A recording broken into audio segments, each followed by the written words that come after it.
Did I mention that it's my birthday? 4/25/59.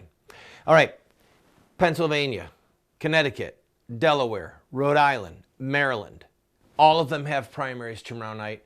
Trump is crushing the opposition. I'm going to talk to you about what it means for political payback with him and political capital. You're not going to want to miss this. It's important. And by the way, did I mention that it was my birthday? This is Voice of Resistance. I'm Randall Terry, the birthday boy. I've said it too much, I know.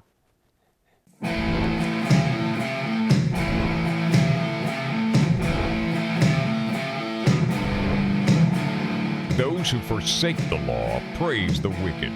Those who uphold the law resist them. Welcome to the Voice of Resistance. Here's your host, Randall Terry. Happy birthday to Dan Calderon. WCKV television, Channel 6 and Channel 12 and all kinds of channels there, just outside of Nashville in Clarksville, Tennessee. He's our affiliate, one of the oldest affiliates we have. A great man, loves the Lord, and happy birthday. Dan, I'll cut a deal with you. If someone buys my guitar that I have, Dan, I got an email this morning from a guy asking me, what guitar are you coveting? So I sent him an email back telling him what it was. I've got a used guitar in layaway. A little on the pricey side. I said, listen, if you're interested, if he gets that guitar from me or helps me get it, I'll send you that $63 for your birthday. Dan Calderon turned 63 this morning. He said, this is shameless. I'm going to raise $63 for me for my birthday to blow it. If you've been watching, we've been quietly trying to raise some money towards the What Would Muhammad Do series. I turned 57 today, so we've been asking people, hey, if you want to give $57 to help with the project, please do. And a few people have helped us, a few people in the mail, a few people online. We thank you. Every penny helps. We've got some big news coming up about that, but I digress. Anyway, Dan, if something really good happens to me, I'm there. Okay, you can count on me. Maybe $63 for Applebee's or Chi-Chi's. Am I overdoing it here? All right, let's talk. I want to talk about, in a minute, I want to talk about the primaries because Donald Trump is going to clean up. But you can get that news anywhere. I want to bring you two elements of the news that you might not get anywhere else, all right? Let's talk first about Donald Trump's memory. A couple of different people asked him, what's your biggest fault? And he had a twofold answer. He said, my first biggest fault is that I let people take advantage of me too long and be mean to me or do something wrong for too long. He said, my second biggest fault is that once I snap, my word, not his, he said, but once I realize that they've done me wrong, I hold a grudge for a long, long time. So let's talk about political grudges for a minute and the benefit that those political grudges will have to the undoing of the villains. Oh, that was a mouthful. What is the greatest impediment to righteous change in this country? I would suggest to you one of the greatest impediments clearly would be the clergy in America, who, by virtue of most of them, there's some good people out there, good men and women who are in full-time ministry, but there's some good pastors and priests out there who stand for what is true and right. But they're getting harder and harder to find. Okay? They're getting harder and harder to find, but they're there. But most of the American clergy, they don't try and mobilize people to crush child killing. They don't mobilize their people to try and drive so-called same-gender marriage back to the evil place that it came from. They're preaching a feel-good, self-help Christianity. Many of them are just my peace, my family, all of which are important. Peace and good family are important. But we're missing some of the bigger items. True religion and undefiled before God, the Father, is this: to visit, to help the widow and the orphan in their distress. You want to know what the high watermark is for Christianity? Helping widows and orphans, the fatherless, babies who are in danger, okay? That's true religion according to James. So, A lot of the blame could be laid there. But a lot of the blame could be laid at the feet of the Republican establishment. On a political level, the Republican establishment has told us for years that they want to defund Planned Parenthood. But when they have the chance to do it, they don't do it. They are treacherous. In other words, who has the bigger sin, according to Christ? Judas or Pilate? It's Judas. Jesus said, he who handed me over to you has the bigger sin. So we've got Judases in the Republican Party. Most of the Judases have said horrendous things about Donald Trump, who may be the next president. So here's the good news. I'm going to go a little bit long on this break because I want to finish this point. Donald Trump said he has a long memory. Mitch McConnell, who is one of the most Judas-like senators in modern times. This is a man who has committed treachery against God and his church and innocent babies and the covenant of marriage again and again and again. He's the Senate Majority Leader, okay? Barely a week ago, 10 days ago, Mitch McConnell was expressing publicly the hope that there would be a second ballot at the convention and we could sweep Trump away. Mr. Trump, retain that memory. And let's do what we can to get Mitch McConnell out of his position of power. I'm hoping that Donald Trump, that one fault that he says that he has, that he doesn't try and make nice with some of these people, that he tries to just set them aside and make them irrelevant so that we can get on with the business of defunding Planned Parenthood, of fighting tyranny on the Supreme Court, of truly fighting ISIS, of the things that matter. Of the things that matter. Donald Trump is the only one who got it right and said once child killing is made illegal again, women have to have a criminal punishment. That's the pro-life position, people. Donald Trump got it right. So if Cruz is going to hold out and win on a second ballot, this is it. He's got to hang in there through these 5 primaries tomorrow night. He's got to do well in California, or he's got to stop Trump. Because if he doesn't stop Trump now, he's not going to be able to stop Trump.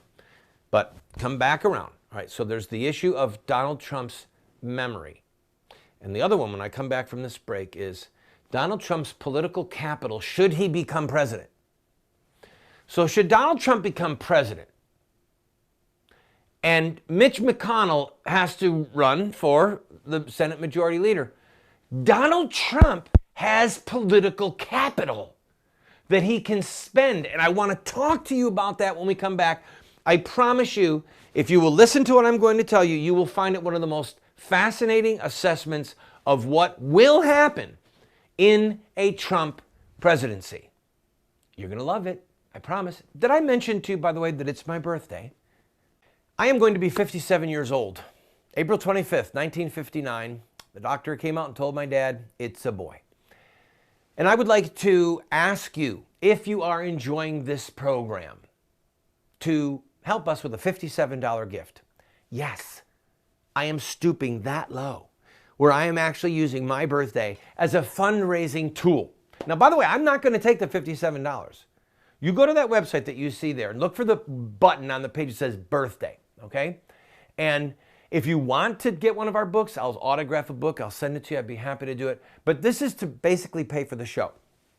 We do not make money off of this. This is a labor of love to get this word out on over 130 stations around the country, but it takes money. The equipment takes money, paying Bobby Sue and Billy Bob, it takes money. So if you're blessed by this program, I ask you in honor of my birthday to give a $57 contribution to the Voice of Resistance. For those of you who are from the Clarksville, Tennessee area, I want to remind you that tonight is Dan Calderon's birthday. If you're watching on Channel 6, Channel 12, Channel 21, all those little dots afterwards, stop by the studio tomorrow and wish Dan a belated happy birthday by one day.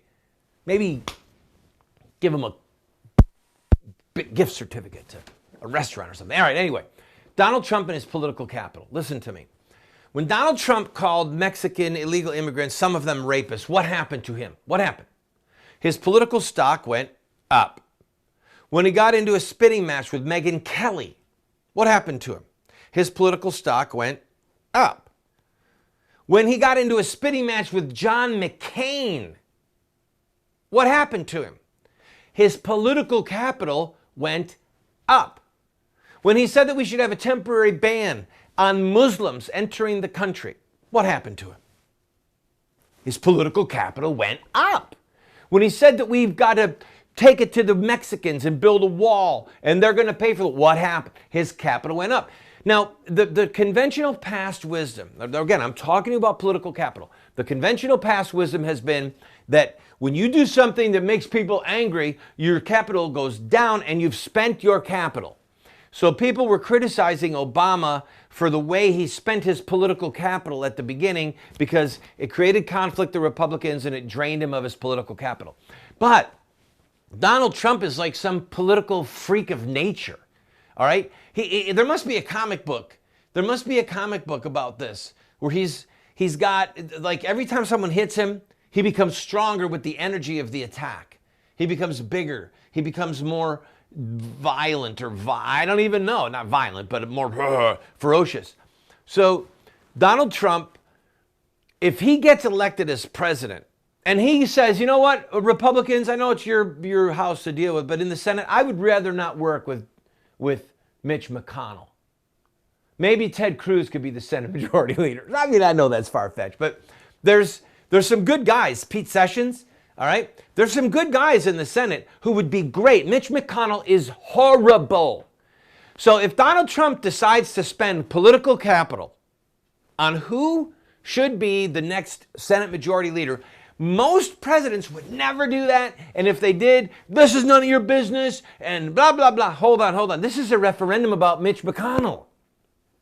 And I promise you, if Donald Trump does something like that and says, let's just get another majority leader, that his political capital is going to go up. It's going to go up. Well, Randall, that's so divisive and we need a unifier. No, listen very closely to me. Please hear me on this. This is, first of all, it's not true. Paul wrote, the Apostle Paul, St. Paul wrote, it is necessary that divisions arise among you. What? Yeah, read it. He said, it is necessary that divisions arise among you so that those who are approved of God might be made manifest. Wow.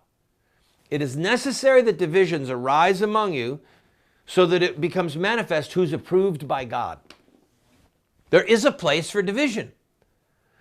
And by the way, for those of you who are so terrified of division, it's better that we have political brawls than shooting brawls. Do you remember the Civil War? What was that Civil War over? It was over the states' rights to withdraw from the Union based upon their right to own a slave. Okay? But it was the result of an election. South Carolina said it would not sit under a anti-slavery president. They did not like the outcome of an election, so they were willing to draw blood. Don't be afraid of division. We're a divided country. And liars and deceivers and unrighteous, unholy people like Hillary Clinton that bemoan the division, they're singing Satan's siren song. I'll be right back.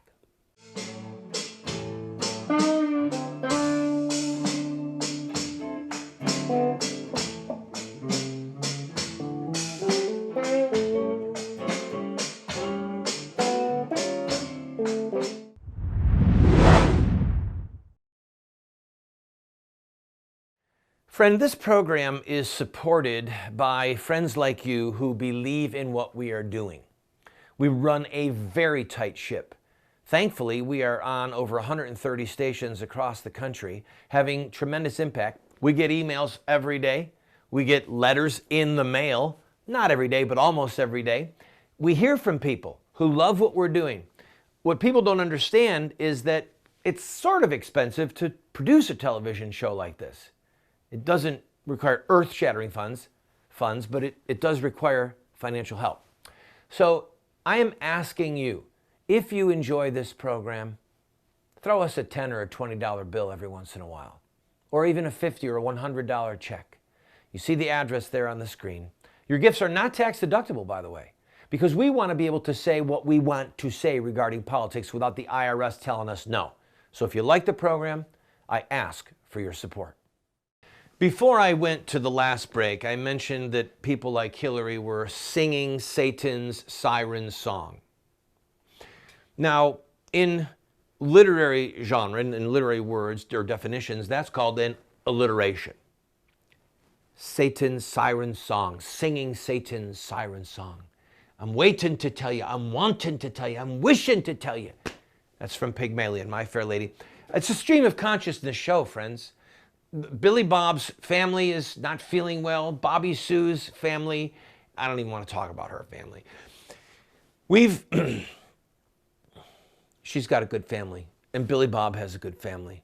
And this person over here has a good family. And Dan Calderon, Channel 63, or rather Channel 6 and Channel 12 in Clarksville, Tennessee, turns 63 tonight. Happy birthday, Dan. All right, let's stay on point. Don't be afraid of division. Okay, all kidding aside, I'm having fun with today's program because as I've been meditating on what to bring you that you can't get on Fox or CNN, it's Donald Trump's long memory and where he gets political strength. So he spends political capital to fight Megyn Kelly, and he comes out not with a deficit in his political account. He comes out that he made interest. He made a profit. He invested in attacking Megyn Kelly and came out with a return on his investment. He made a profit. He went after John McCain, made a return on his investment. Said to keep Muslims out temporarily, made a return, a huge return on his investment. You follow me? This is unprecedented in modern political times. The only person who even remotely did it was Ronald Reagan. Ronald Reagan, in the 80 election against Carter, around now, was over 20 points behind, okay? Think that one through with me. Whenever you hear people go, oh, Donald Trump can't beat Hillary in a one-on-one election, are you kidding me? He's going to set her up like a political piñata, all right? He is going to flog her, politically speaking. It is going to be, after a while, she's the bully, by the way. She's the bully. She's been a political bully. And he mentioned in one of his speeches recently, he said, you ever seen a bully get beat up? He said, at first it's all, like you're really glad, and then it's almost you feel sorry for them because they look so foolish. That's what's going to happen to Hillary.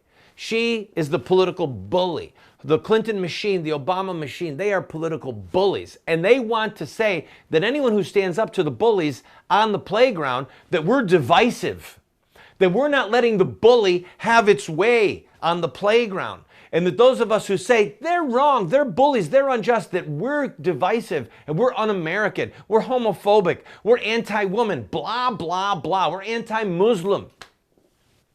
She's the bully. And if Donald Trump wins the nomination and Hillary wins the nomination and she's not facing federal charges, Donald Trump is going to beat the bully, politically speaking, so badly that after a while, when you watch her numbers drop like a rock, you're just going to start to feel sorry for her. Well, maybe she could win New York. No, she's not even going to win New York. Donald Trump will beat her in New York, which has not happened since President Reagan won New York, okay? I'm telling you, by the way, I want you to go to my website.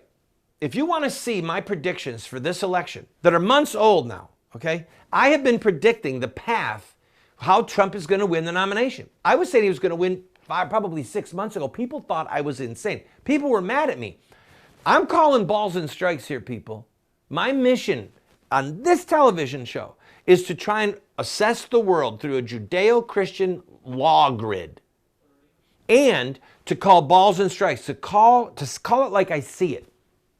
And what I saw was that the rage of the Republican base was so intense. The fiber of that rage was like Kevlar. You could shoot it and it wasn't going to go away. And that therefore Trump would win the nomination. And I'm telling you, he's going to win the nomination and he's going to be the next president. So given that, what do we do to make the most of his presidency? I'll give you one more thing to do when we come back.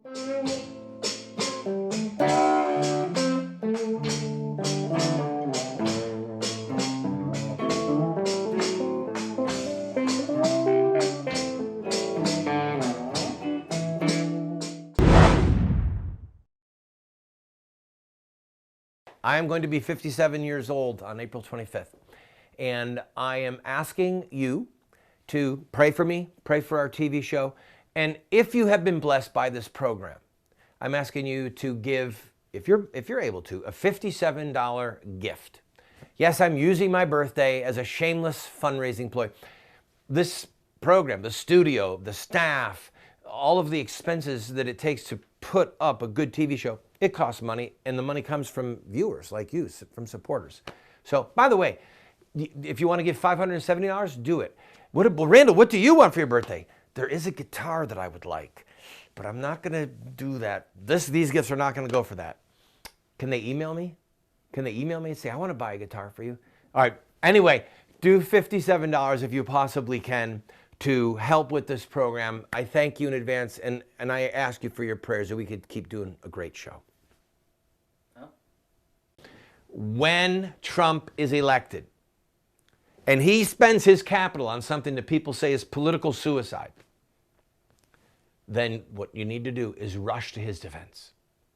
Create a clamor, yay, Trump. So I don't know what it's going to be, but I'm telling you right now, he is going to spend capital on things that other people say, this is nuts, he should not be doing this. And you just have to have a protest, a press conference, a demonstration, hold a sign on the street corner, we love President Trump, if it's something that's right and holy and just. If he does something that's not right and holy and just, which is likely, all right, you need to know Donald Trump is going to let you down. If you're a Trump supporter, he's going to let you down. If Ted Cruz somehow pulls it off at the convention and becomes president, I'm telling you, he's going to do something that lets you down. He is. Trump is. It's just the way it is. My first vote was for President Reagan. I loved the man. One of my sons is named after him, but he did stuff that let me down. King David, St. Peter, just go down the list, okay? Human beings have feet of clay. They're going to make mistakes. But if Donald Trump spends his capital on something that's good and holy and righteous and just, like saying Mitch McConnell's got to go, or maybe we need another speaker besides Paul Ryan. I mean, just something. I mean, Ryan doesn't have as much of history, but McConnell does. And when the day comes that Trump spends capital on something that some people would say, well, man, he shouldn't have done that. Oh, no. Rush to his defense. And maybe we'll see him coming away, not with a deficit in his political capital, but with a return on the investment, with a profit, with interest. That's what we need. Whether it's going after the Chinese, or whether it's building the wall, or whether it's working with Putin to crush ISIS, whatever it is, he's going to do things that have a common sense ring to them. And at that moment, if you want to help him to come away with an increase in his political capital, if everything pans out like I'm predicting it will, then go to his defense. And if you want to maintain your own personal integrity, are we about out of time here? All right. If you want to maintain your own personal integrity, when he does something that's not right, say it. Okay? One of the problems that the Christian right has had and the political conservatives have had is that once a Republican like George W. gets in office, or George H.W., the dad, the Republican base refuses to say something. They refuse to hold them accountable. They refuse to criticize them. They refuse to say, no, this is wrong. And therefore, they become like the hired slave. They become just someone they can slap around because we put our party ahead of our principles, and therefore our principles really don't mean anything. All right? So if Trump does get the nomination and he does become president, then go after him when he's wrong. It's okay. Publicly speak against him. But put principle first, no matter what. And then, by the way, I'll end on the Koch brothers. Did you see the interview one of the Koch brothers did with ABC? It was very distressing. He said that maybe Hillary would make a good president. It would depend. Bill Clinton was a better president economically than George H.W. or George W. was. And I just thought, you know what? He's a businessman. He's thinking about money. And on the economic side, Clinton did balance the budget. He had more in control spending than W did. But there's things that are more important than money. There's things that are more important than money. I appreciate you staying with me on the show. We've got to go. We're 5 seconds. Did I mention it was my birthday? Have a great night. We'll talk to you tomorrow night. Bye for now.